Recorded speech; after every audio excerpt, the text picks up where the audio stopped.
Drama serial मेसनी की आखिरी साथ में आप देखेंगे कि दानियाल घर छोड़कर चला जाता है ताकि वलीद और हुमैरा दानियाल की बात मानकर उसकी शादी हानिया से करवाने के लिए रजामंद हो जाएं और फातिमा से उसका रिश्ता खत्म कर दें। अब वलीद बड़ा परेशान होता है कि फातिमा को अपने पास अपने घर में लाने का ये उसके पास आखिरी बेहतरीन मौका था जिससे फातिमा को मालूम भी ना होता कि वो हशमत की नहीं बल्कि वलीद की बेटी है और फातिमा हमेशा के लिए उसके पास भी आ जाती। लेकिन दानियाल के इनकार करने से ये उम्मीद भी खत्म हो गई।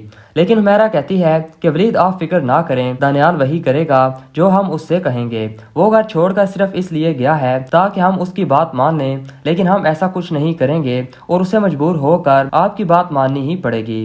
लेकिन वलीद कहता है कि नहीं हुमैरा, मैं दानियाल के साथ जोर जबरदस्ती नहीं करना चाहता। अगर दानियाल फातिमा से शादी नहीं करना चाहता तो हमें उसकी बात मान लेनी चाहिए, क्योंकि ऐसे में अगर हम इन दोनों की शादी कर भी देते हैं तो ये कभी खुश नहीं रह सकेंगे। और वैसे भी जैसे फातिमा मेरी बेटी है, हानिया भी फातिमा की बहन है और वो भी मेरी बेटियों जैसी ही है और सायरा से बिल्कुल मुख्तलिफ है। हम दानियाल की शादी हानिया से ही करवा देते हैं।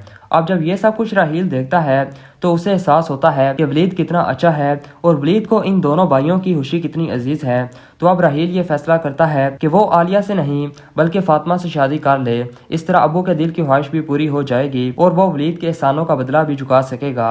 अब इस तरह राहील ये बात वलीद और हुमैरा से करता है। वलीद ये बात सुनकर बहुत खुश होता है कि राहील उसके लिए अपनी मोहब्बत तक की कुर्बानी देने को तैयार हो गया है। लेकिन वलीद राहील से कहता है कि नहीं बेटा, तुम्हें मेरी खातिर इतनी बड़ी कुर्बानी देने की जरूरत नहीं है। मैंने जहाँ इतने साल सब्र किया है, मैं अपनी जिंदगी के बचे चंद साल भी सब्र कर लूंगा। और ये समझूंगा कि शायद फातिमा से मिलना और उसे ये बताना कि उसका असल बाप मैं हूँ, ये मेरी किस्मत में ही नहीं था। लेकिन राहील कहता है कि नहीं अब्बू, ये कुर्बानी आपको बड़ी लग रही होगी, लेकिन मेरी नज़र से देखें तो ये कुर्बानी आपकी कुर्बानियों के सामने बिल्कुल हकीर है। और मैं ये बात जज्बाती होकर नहीं कर रहा, बल्कि मैंने इस बारे में बहुत सोचा है और बहुत सोच समझ कर ही ये फैसला किया है। और वैसे भी मैं आलिया को अब अपने दिल से निकाल चुका हूँ, क्योंकि जो कुछ उसने और उसके घर वालों ने मेरे साथ किया है मैं वो कभी नहीं भुला सकता। इसलिए मैं अब आलिया से हरगिज शादी नहीं करूंगा और अब मेरी शादी फातिमा से हो या किसी और लड़की से मुझे फर्क नहीं पड़ता, लेकिन फातिमा से शादी करके